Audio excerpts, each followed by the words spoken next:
퀴리 부인 빛을 찾은 여인. 프롤로그 어둠 속의 빛. 1903년 12월 스톡홀름 추운 겨울밤. 노벨상 시상식장에는 한 사람의 빈자리가 있었다. 역사상 처음으로 노벨 물리학상을 받는 여성 마리 퀴리. 그녀는 너무 아파서, 너무 가난해서, 그리고 너무 바빠서 참석하지 못했다. 하지만 그녀의 이름은 그 어느 때보다 찬란하게 빛나고 있었다. 이것은 폴란드의 가난한 교사의 딸이 세계에서 가장 위대한 과학자 중 한 명이 되기까지의 이야기다.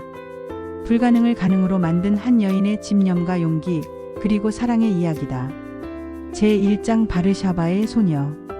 1867년 11월 7일 러시아 제국의 지배 아래 신음하던 폴란드.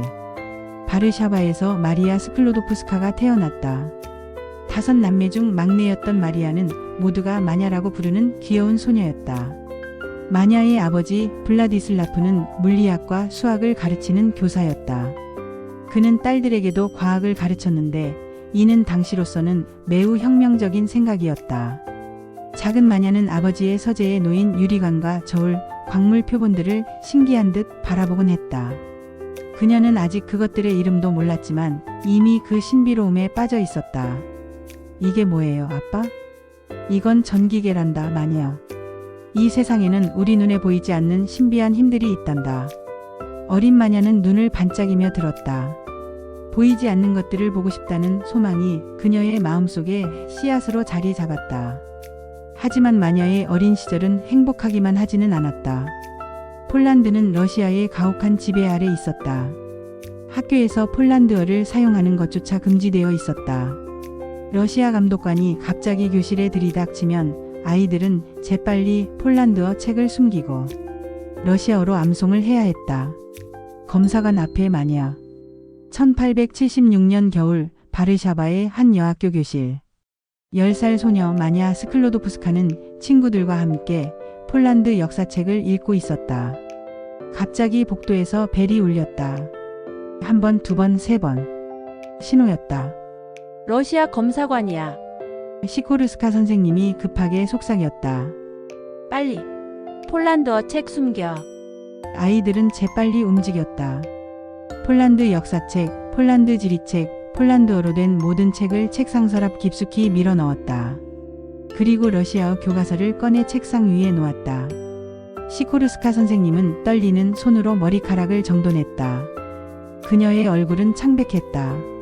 지난번 검사에서 한 선생님이 폴란드어를 가르치다 적발되어 해고당했다.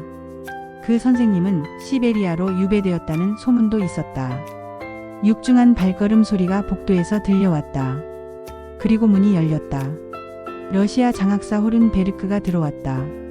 키가 크고 뚱뚱한 남자였다. 금색 단추가 달린 제복을 입고 두꺼운 콧수염을 기르고 있었다.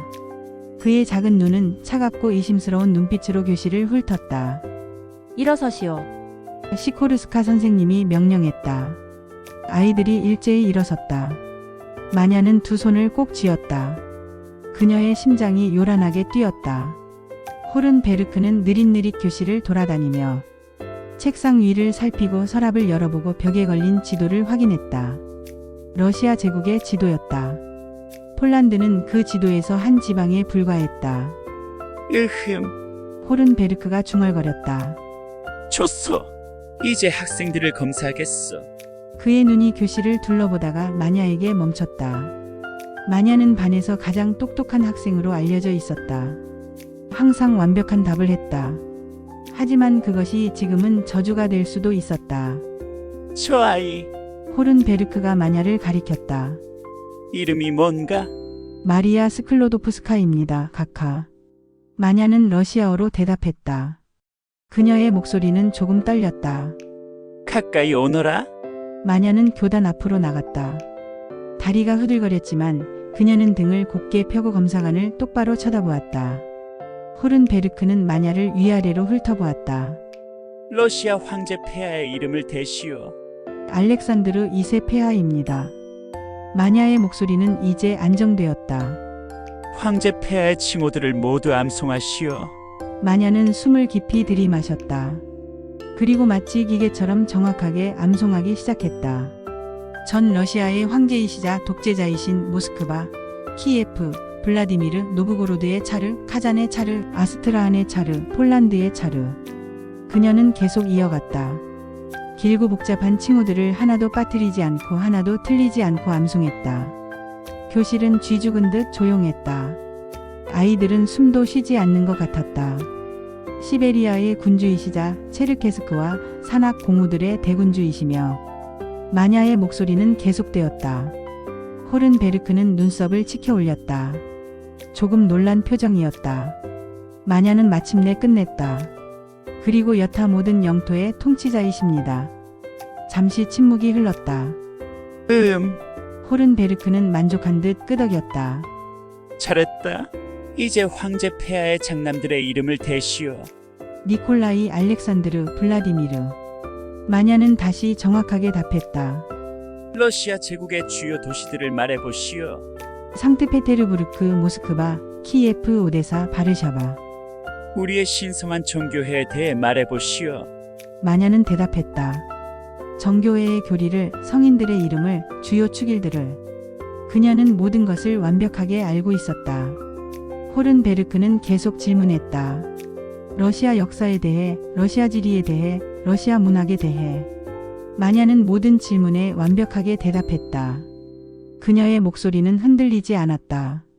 러시아어 발음도 완벽했다. 마침내 호른베르크는 질문을 멈췄다. 잘했다, 학생. 훌륭하군. 이렇게 잘 준비된 학생을 보니 기쁘어. 그는 시코르스카 선생님을 향해 돌아섰다. 선생님의 교육이 훌륭하오.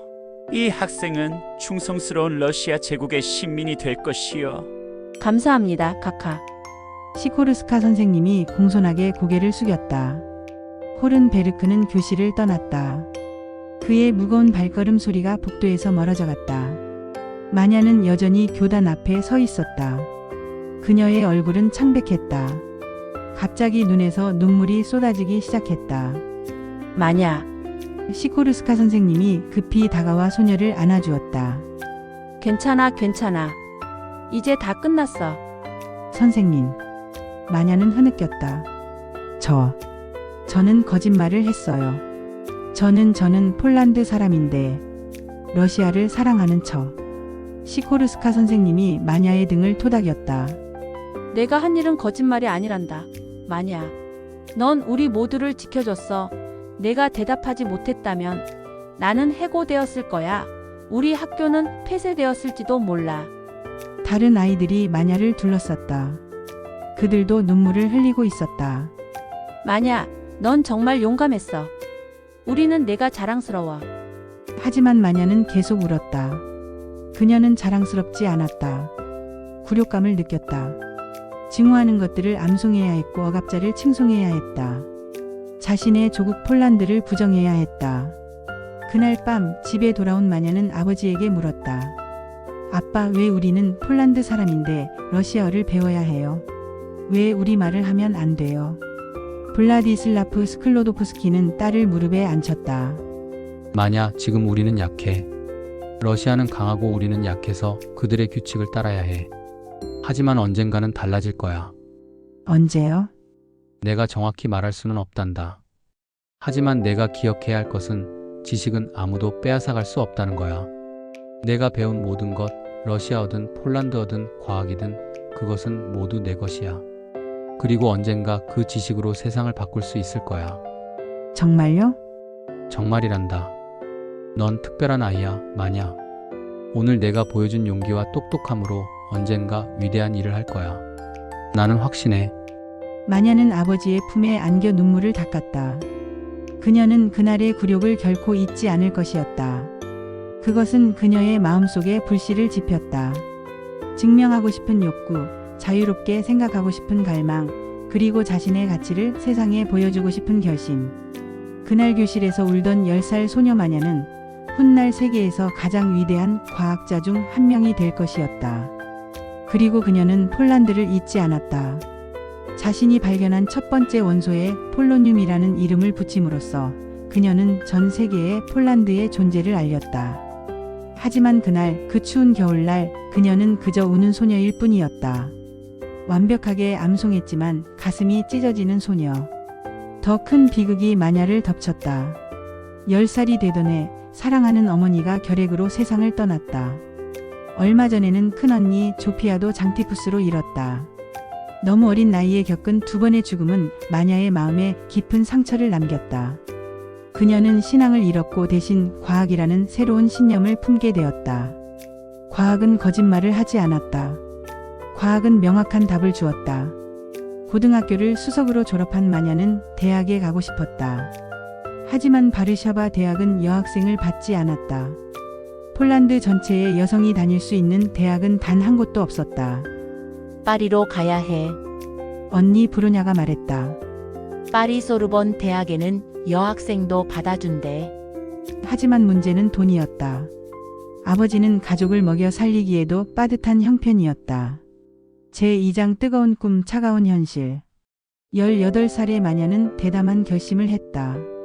언니 브루냐가 먼저 파리에서 의학을 공부할 수 있도록 자신이 가정교사로 일해서 돈을 보내겠다는 것이었다. 그리고 브루냐가 졸업한 후에는 브루냐가 마냐를 도울 차례였다. 6년이면 충분해요. 마냐는 단호하게 말했다. 제 차례가 올 때까지 기다릴게요. 마냐는 바르샤바에서 멀리 떨어진 슈츠키라는 시골 마을의 부유한 지주 집안에서 가정교사가 되었다. 주랍스키 씨 가족이었다. 처음에는 모든 것이 순조로워 보였다. 마냐는 낮에는 아이들을 가르치고 밤에는 혼자 수학과 물리학을 공부했다. 농민들에게 몰래 읽기와 쓰기를 가르치기도 했는데 이는 러시아법에 의해 금지된 일이었다. 그리고 그녀는 사랑에 빠졌다. 주랍스키 씨의 맏아들 카지미에 씨는 바르샤바 대학에서 수학을 공부하는 잘생긴 청년이었다. 그는 똑똑하고 용감한 마냐에게 매력을 느꼈고 마냐 역시 그를 사랑하게 되었다. 두 사람은 결혼을 약속했다. 하지만 카지미에 씨의 부모는 단호했다. 가정교사와 결혼하다니 말도 안 돼. 돈도 없고 집안도 변변찮은 여자와 결혼하면 우리 집안의 명예가 실추된단 말이다. 카지미에 씨는 부모의 반대에 굴복했다. 마냐는 절망했다. 사랑하는 사람에게 버림받은 아픔보다 더 깊은 상처가 있었다. 그녀는 가난하다는 이유로 여자라는 이유로 거부당했다는 굴욕을 느꼈다. 내가 증명하고 말 거야. 마냐는 이를 악물었다. 내 가치를, 내 능력을. 제3장 파리의 가난한 학생. 1891년 가을 24살의 마냐는 마침내 파리에 도착했다. 기차에서 내린 그녀는 가방 하나와 20루블 그리고 불타는 열정만을 가지고 있었다. 이제 그녀는 프랑스식 이름 마리로 불렸다. 소르본 대학의 과학부에 등록한 마리는 강의실에서 유일한 여학생이거나 기껏해야 2~3명 중 1명이었다. 남학생들은 그녀를 호기심 어린 눈으로 바라봤다. 일부는 조롱했고 일부는 무시했다. 하지만 마리는 개의치 않았다. 그녀는 오직 배우기 위해 여기 온 것이었다.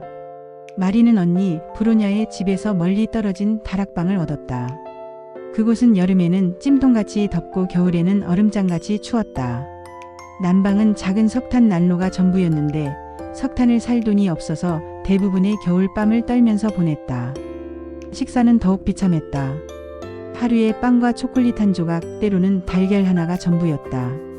어떤 날은 너무 배가 고파서 거리를 걷다가 쓰러지기도 했다. 브루냐가 그녀를 찾아와서 억지로 음식을 먹이고 며칠 동안 자기 집에 데려다 놓곤 했다. 말이 이렇게는 안 돼. 죽을 거야. 괜찮아요, 언니. 공부할 시간이 부족해요. 먹는 데 시간을 낭비할 수 없어요. 하지만 마리의 눈은 빛나고 있었다. 가난과 추위와 배고픔에도 불구하고 그녀는 행복했다. 강의실에서 물리학과 수학을 배우는 매 순간이 기쁨이었다. 도서관에서 밤늦게까지 책을 읽는 시간은 천국이었다. 1893년 마리는 물리학 학위시험에서 1등으로 합격했다. 1894년에는 수학 학위도 2등으로 받았다. 가난한 폴란드 소녀가 프랑스 최고의 대학에서 최우수 성적을 거둔 것이다. 제4장 운명적 만남. 1894년 봄 마리는 한 가지 문제에 직면했다. 산업진흥협회로부터 여러 종류의 강철의 자기적 성질을 연구하라는 의뢰를 받았는데 실험을 할 연구실이 없었다. 친구인 코발스키 교수가 도움을 주겠다고 나섰다. 내 친구 중에 피에르 퀴리라는 사람이 있어요. 물리화학 학교에서 실험실을 운영하는데 당신에게 공간을 제공할 수 있을 거예요. 그렇게 마리는 피에르 퀴리를 만났다. 피에르는 마리보다 8살 더 많은 35살의 물리학자였다. 그는 이미 앞전기 현상을 연구해서 과학계의 이름을 알린 인물이었다. 키가 크고 수줍음이 많은 그는 평생을 과학에 바친 독신자였다. 두 사람이 처음 만났을 때 전기가 흐르는 듯한 공명이 있었다. 강철의 자기성에 대해 연구하신다고요? 피에르의 눈이 빛났다. 정말 흥미롭군요. 저도 결정의 자기적 성질에 대해 연구한 적이 있습니다. 그들은 밤늦도록 과학에 대해 이야기했다. 마리는 생각했다. 이 사람은 나를 여자로 보지 않아. 동료 과학자로 봐. 이렇게 대화할 수 있는 사람은 처음이야. 피에르도 생각했다. 이런 여성은 처음이야. 아름답고 똑똑하고 무엇보다 과학에 대한 열정이 나와 똑같아. 피에르는 곧 마리에게 청혼했다. 하지만 마리는 망설였다. 그녀는 폴란드로 돌아가서 조국을 위해 일하고 싶었다. 결혼은 그녀의 계획에 없었다. 피에르는 포기하지 않았다. 저와 함께 있으면 당신은 더 많은 연구를 할 수 있어요. 우리는 함께 일할 수 있습니다. 결혼이 당신의 과학을 가로막지 않을 거예요. 오히려 도울 거예요. 1895년 7월 26일 마리와 피에르는 조용히 결혼했다. 마리는 검은색 드레스를 입었다. 나중에 실험실에서 입을 수 있도록 실용적인 옷을 선택한 것이었다. 결혼식 후 두 사람은 신혼여행으로 자전거를 타고 프랑스 시골을 여행했다. 제5장 신비한 광선. 1895년 독일의 렌트겐이 X선을 발견했다. 과학계는 발칵 뒤집혔다. 보이지 않는 광선이 사람의 몸을 투과해서 뼈를 찍을 수 있다니. 1896년 프랑스의 베크렐이 우라늄에서 나오는 신비한 광선을 발견했다. 이 광선은 X선과 비슷하지만 달랐다. 우라늄은 외부의 에너지를 받지 않고도 스스로 광선을 방출했다. 마리는 이 현상에 매혹되었다. 이것을 내 박사학위 논문 주제로 삼아야겠어. 문제는 연구실이었다. 물리화학 학교는 마리에게 1층의 낡은 저장실을 내주었다. 그곳은 유리 실험실로도 쓰였던 곳으로 여름에는 더웠고 겨울에는 추웠으며 환기도 제대로 되지 않았다. 하지만 마리에게는 천국이었다. 자신만의 실험실이 생긴 것이다. 마리는 피에르가 발명한 전기계를 사용해서 여러 물질들을 측정하기 시작했다. 우라늄만이 이 신비한 광선을 방출하는 것일까? 다른 원소들도 같은 성질을 가지고 있을까? 놀라운 발견이 있었다. 토륨도 우라늄과 같은 광선을 방출했다. 마리는 이 현상에 방사능이라는 이름을 붙였다. 더 놀라운 일이 뒤따랐다. 1898년 4월 마리는 역청우라늄광이라는 광석을 측정했다. 이 광석의 방사능이 순수한 우라늄보다 4배나 강했다. 이것은 말이 되지 않았다. 역청우라늄광의 주성분은 우라늄인데 어떻게 우라늄 자체보다 더 강한 방사능을 낼 수 있단 말인가? 이 광석 안에 우리가 모르는 다른 원소가 있어.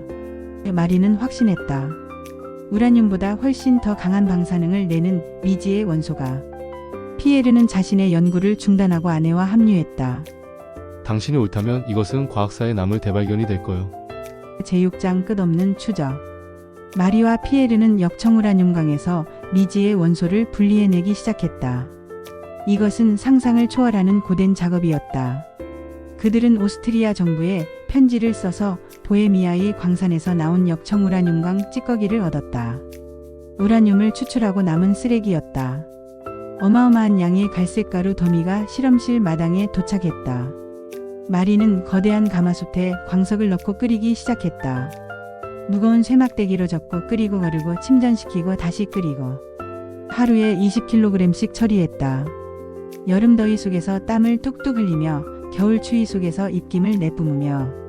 이것은 과학 실험이라기보다 광부의 노동에 가까웠다. 마리의 손은 산과 열에 헐고 갈라졌다. 옷은 구멍이 나고 화학약품에 얼룩졌다.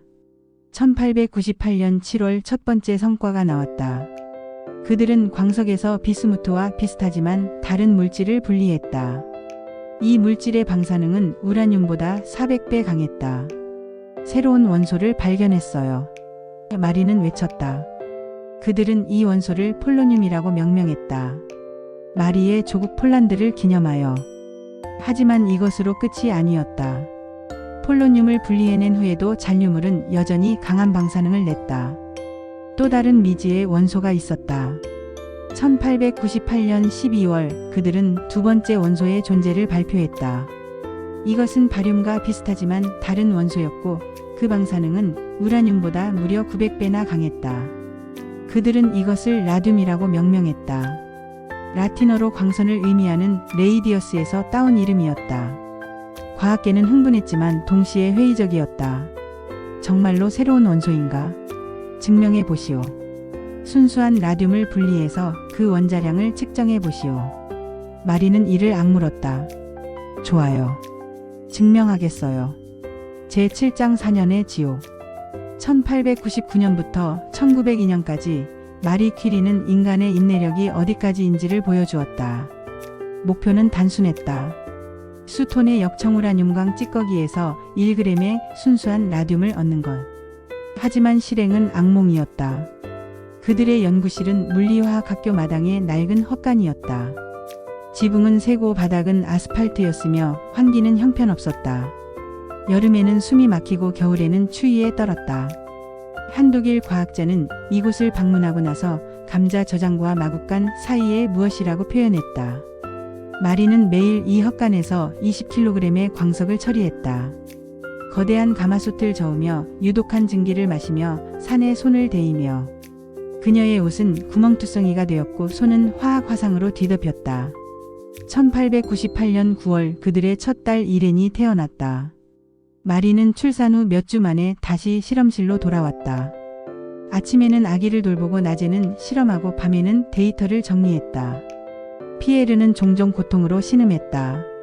방사능에 노출된 그의 몸은 곳곳에서 상처를 입고 있었다. 그의 손가락은 헐고 극심한 통증이 그를 괴롭혔다. 하지만 그는 멈추지 않았다. 돈은 늘 모자랐다. 피에르의 봉급으로는 가족을 부양하고 실험을 하기에 부족했다.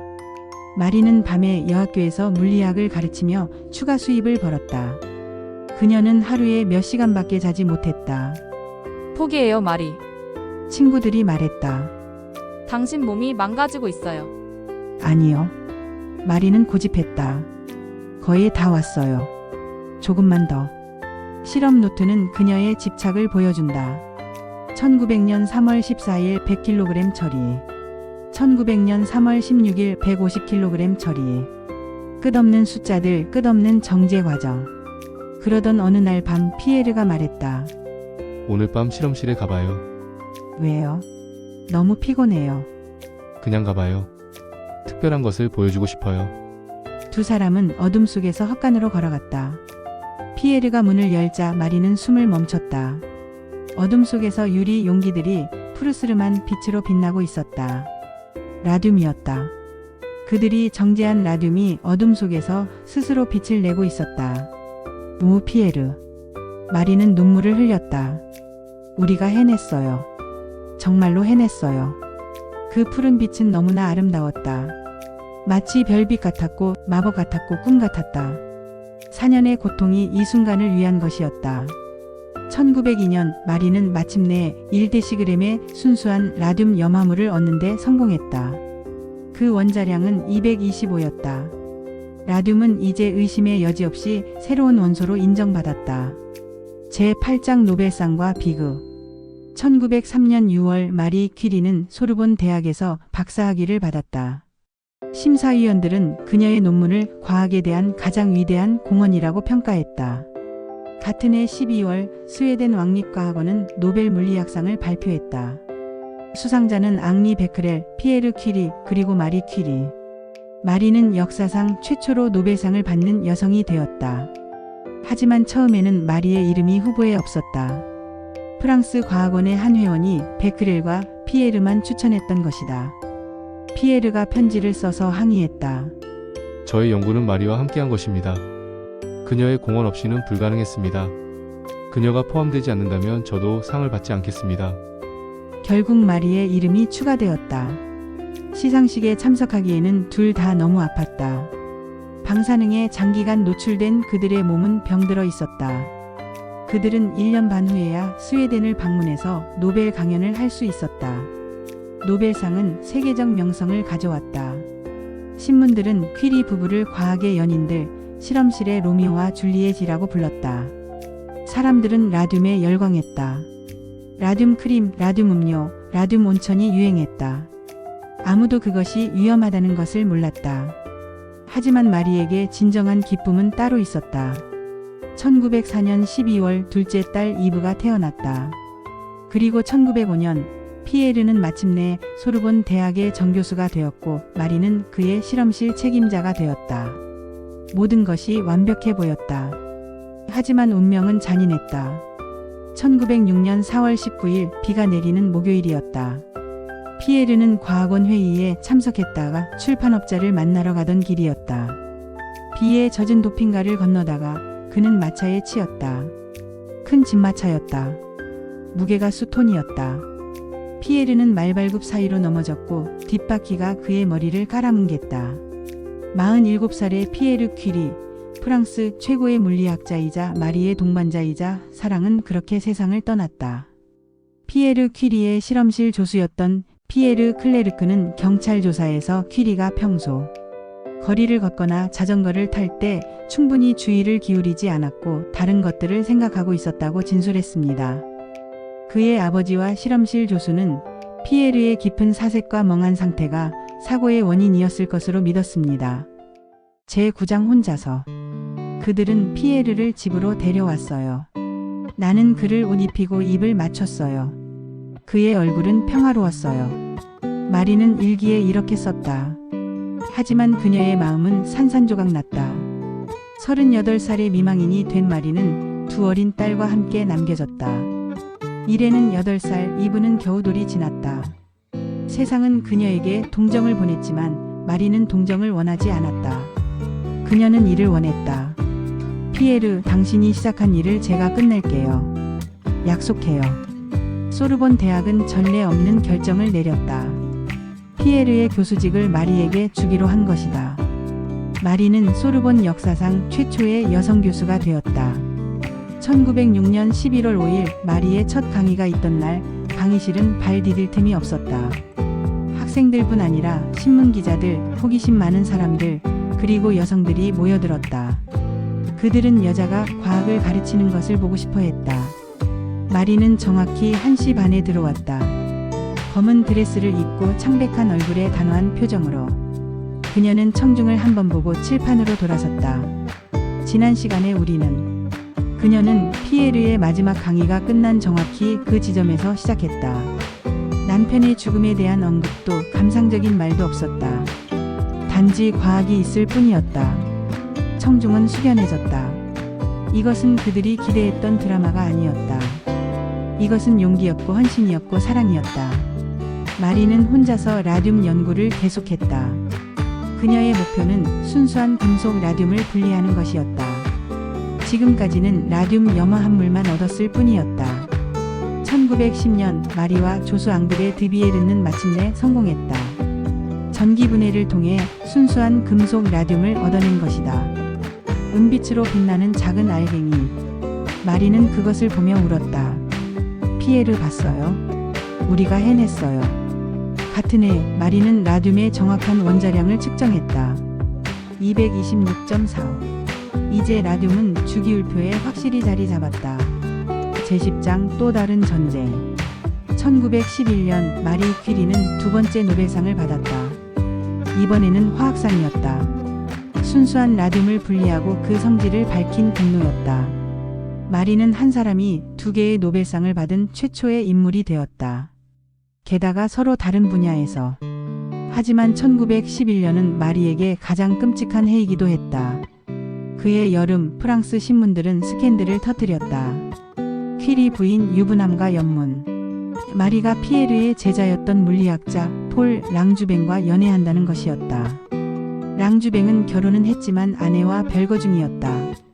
신문들은 마리를 외국인 남편 도둑 가정 파괴자, 폴란드 창녀라고 불렀다. 그들은 마리가 과학을 한다는 사실보다 그녀가 여자이며 외국인이라는 사실에 더 관심이 있었다. 폭도들이 마리의 집 앞에 모여들었다. 돌을 던지고 욕설을 퍼부었다. 마리는 어린 딸들을 데리고 친구 집으로 피신해야 했다. 스웨덴 왕립과학원의 한 회원은 마리에게 편지를 보냈다. 노벨상 시상식에 오지 마시오. 당신의 사생활이 문제가 되고 있어. 마리는 단호하게 답장했다. 노벨상은 제가 발견한 라듐에 대한 것입니다. 제 사생활과는 무관합니다. 저는 시상식에 참석할 것이며 저의 발견이 인류에 기여한 바를 당당히 말할 것입니다. 그녀는 스톡홀름에 갔다. 그리고 과학에 대해서만 이야기했다. 하지만 그 스트레스는 그녀를 병들게 했다. 마리는 신장병과 우울증으로 1년 넘게 고통받았다. 한때는 자살을 생각하기도 했다. 친구이자 과학자인 허타 아이르튼이 그녀를 영국으로 데려가서 돌봐주었다. 마리, 당신은 세계 최고의 과학자예요. 그 멍청한 사람들이 뭐라고 하든 상관없어요. 천천히, 아주 천천히 마리는 회복했다. 그리고 다시 실험실로 돌아갔다. 제11장 라듐 연구소. 마리의 꿈은 세계 최고의 방사능 연구소를 만드는 것이었다. 파스테르 연구소와 소르본 대학이 협력해서 자금을 제공했고 1914년 7월 파리의 라듐 연구소가 문을 열었다. 하지만 개소식을 하기도 전에 전쟁이 터졌다. 제1차 세계대전이었다. 46살의 마리는 조국이 위험에 처한 것을 보고 가만히 있을 수 없었다. 그녀는 이제 프랑스 시민이었지만 마음속으로는 폴란드인이기도 했다. X선이 부상병을 치료하는 데 도움이 될 거예요. 마리는 생각했다. 하지만 군병원들은 X선 장비가 없어요. 내가 가져다 줘야 해요. 마리는 이동식 X선 차량을 고안했다. 차 안에 X선 기계와 발전기를 실어서 전선으로 가는 것이었다. 사람들은 이 차량들을 작은 퀴리들이라고 불렀다. 마리는 직접 운전을 배웠다. 그리고 16살의 딸 이렌과 함께 전선으로 향했다. 포탄이 터지는 소리가 들리는 곳까지. 부인, 위험합니다. 여자들이 올 곳이 아니에요. 나는 여자가 아니라 방사선 전문가입니다. 마리는 차갑게 말했다. 그녀는 병사들에게 X선 촬영을 해주었다. 총알이 어디에 박혔는지, 뼈가 어디서 부러졌는지 정확히 찾아냈다. 수천 명의 병사들이 마리의 도움으로 생명을 구했다. 전쟁 기간 동안 마리와 그녀의 팀은 100만 명 이상의 부상병을 치료했다. 하지만 프랑스 정부는 그녀에게 어떤 훈장도 주지 않았다. 그녀는 여전히 그 외국인 여자였다.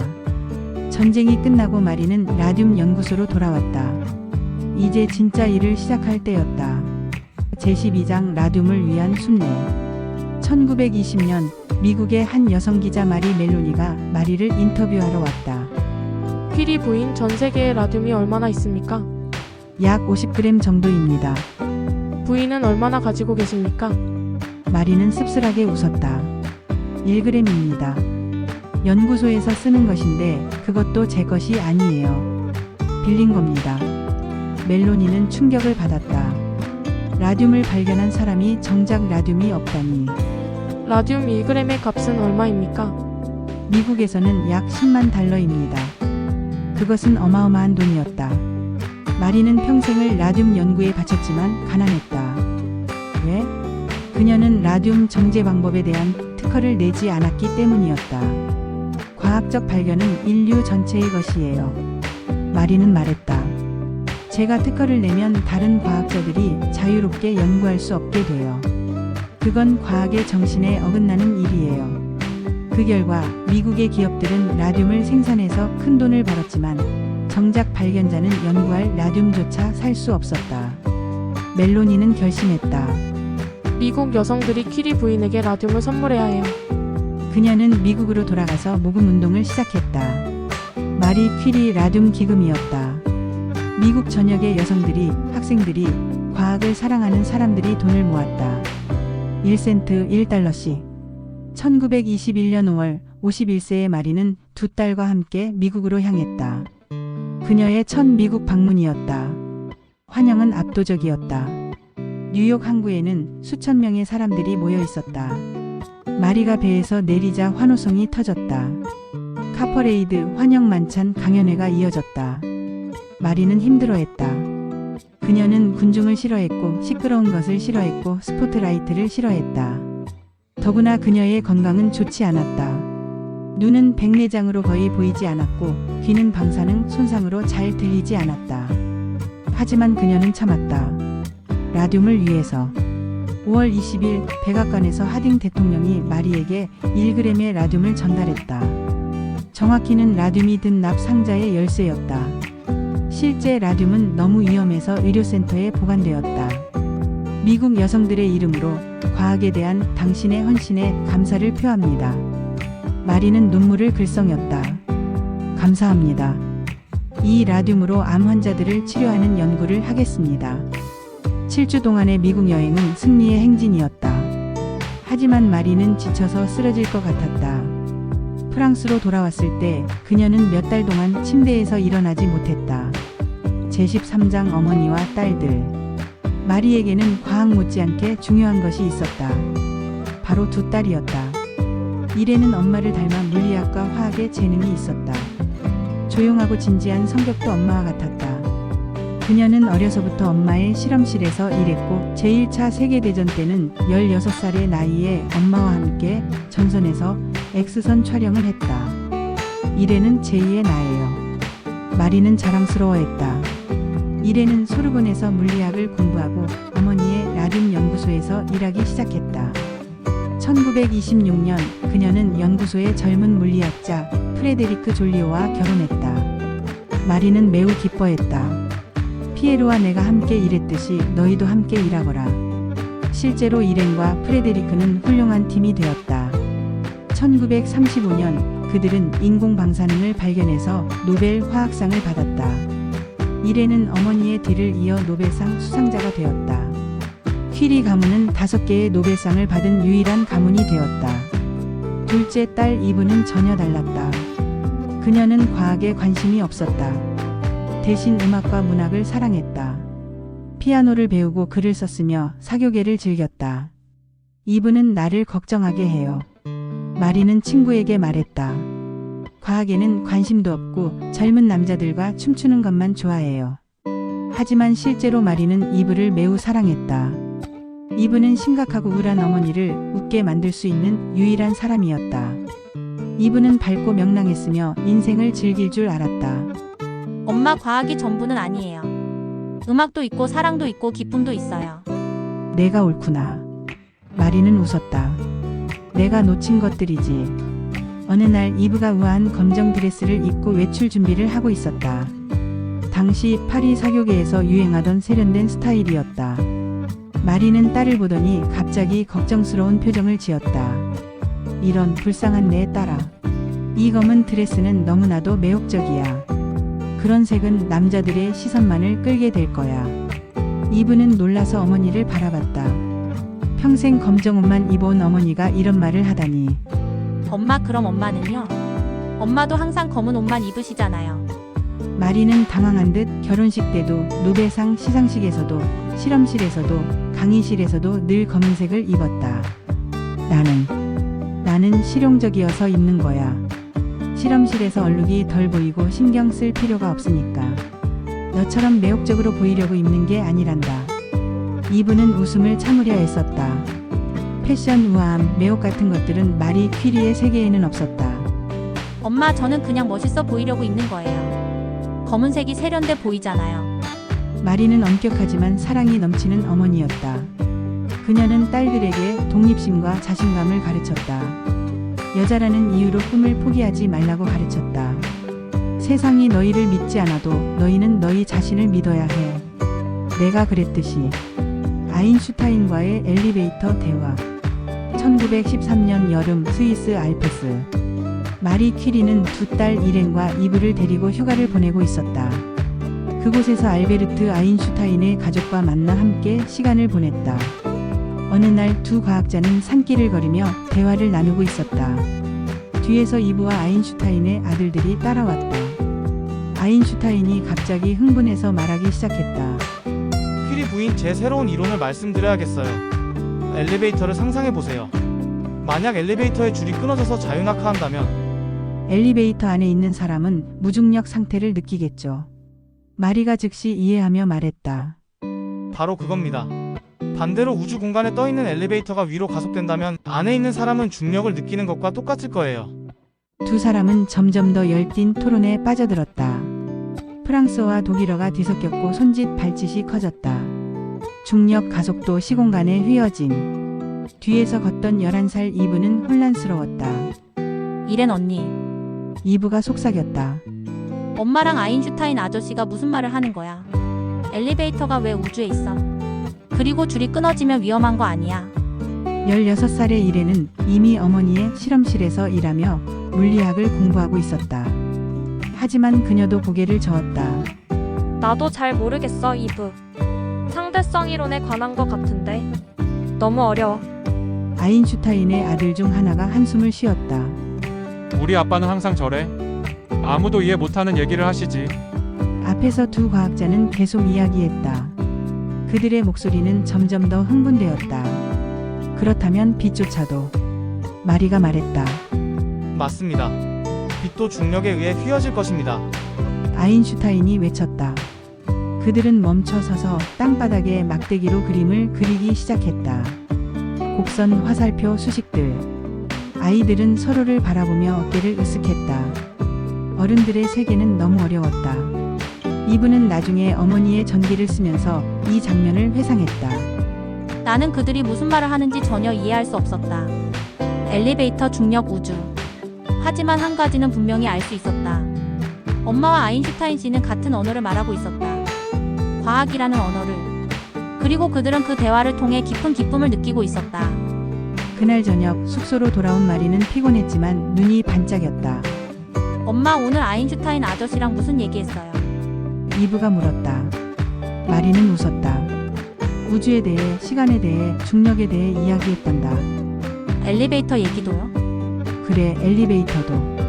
아인슈타인 박사는 엘리베이터를 이용해서 우주가 어떻게 작동하는지 설명하려고 하셨어.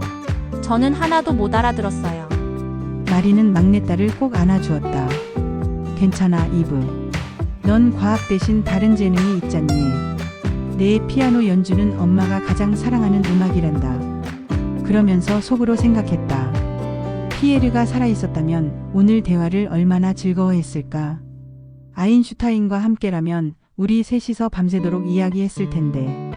후기 아인슈타인의 엘리베이터 사고 실험은 일반 상대성 이론의 핵심 개념인 등가 원리를 설명하는 것이었다. 중력에 의해 끌리는 것과 가속되는 것은 구별할 수 없다는 원리. 이 간단해 보이는 아이디어는 우주에 대한 우리의 이해를 완전히 바꿔놓았다.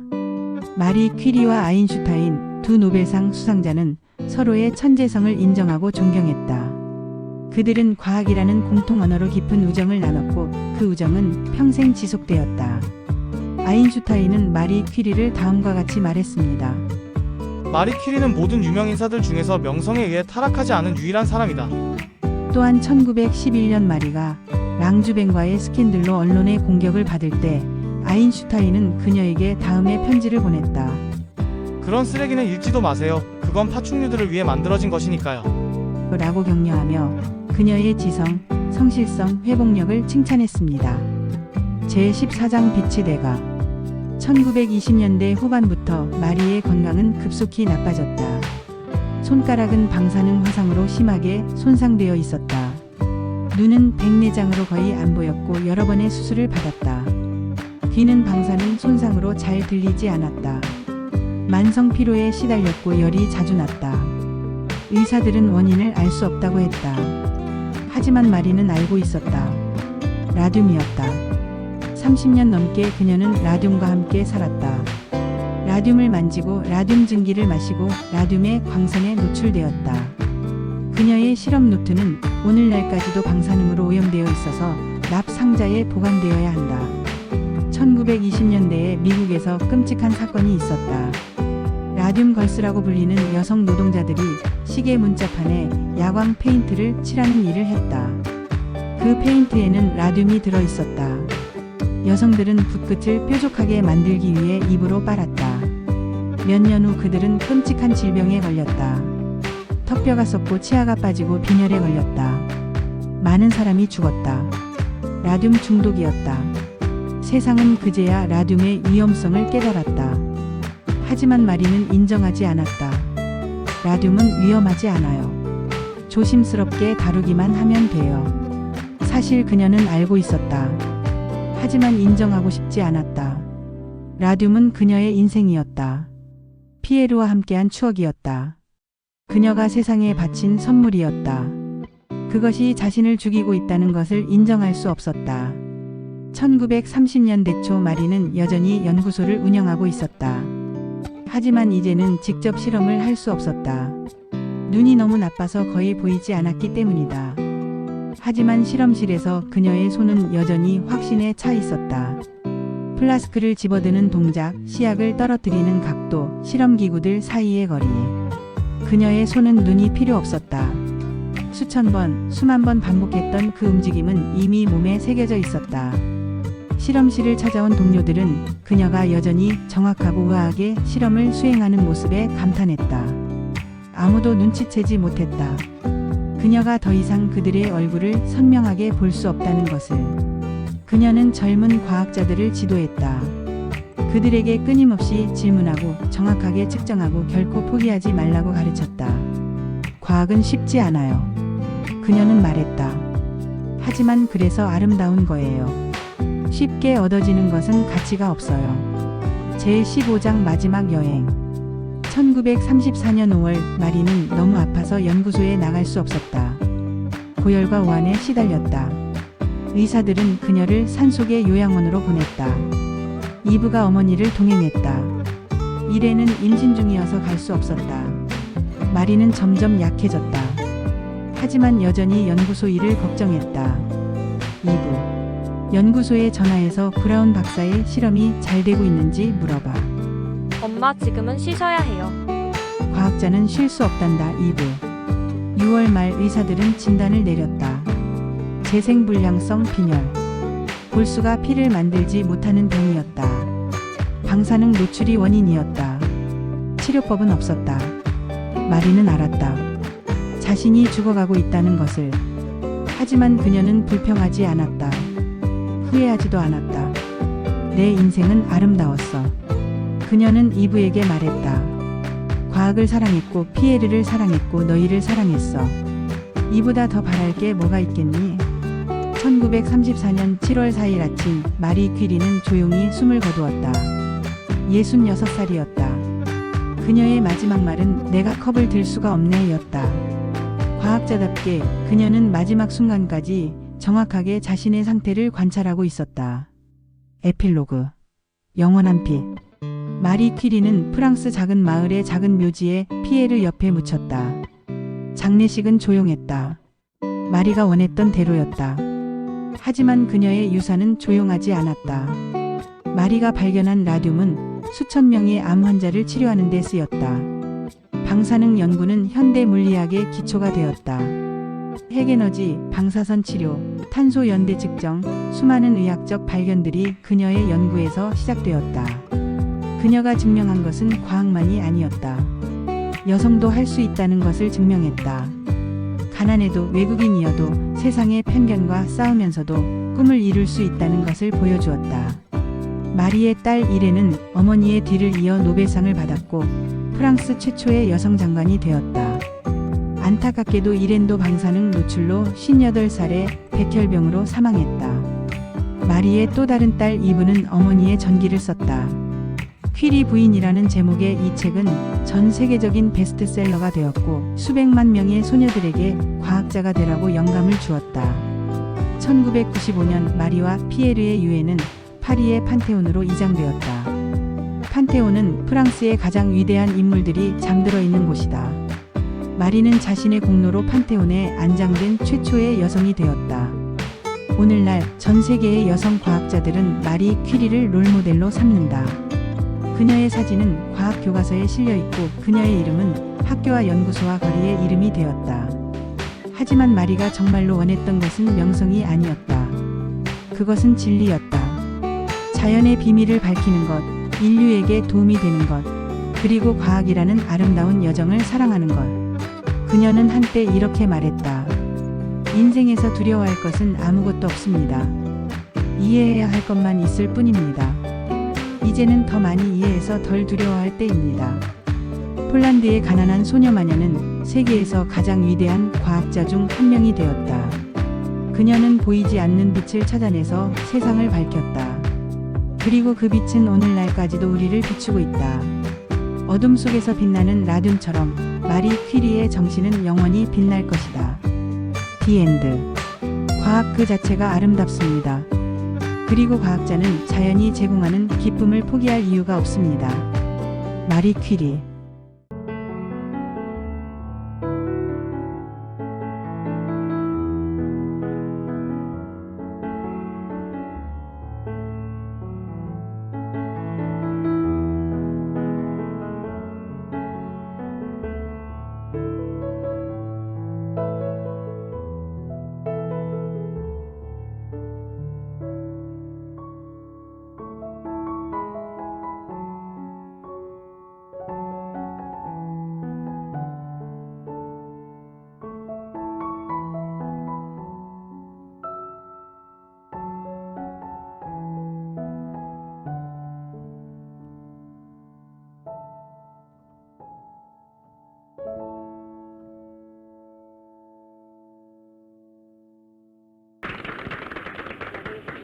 Du Collège américain de radiologie et de la Société américaine de radiologie pour le témoignage d'estime qu'elle m'a apporté ici et auquel je suis extrêmement sensible.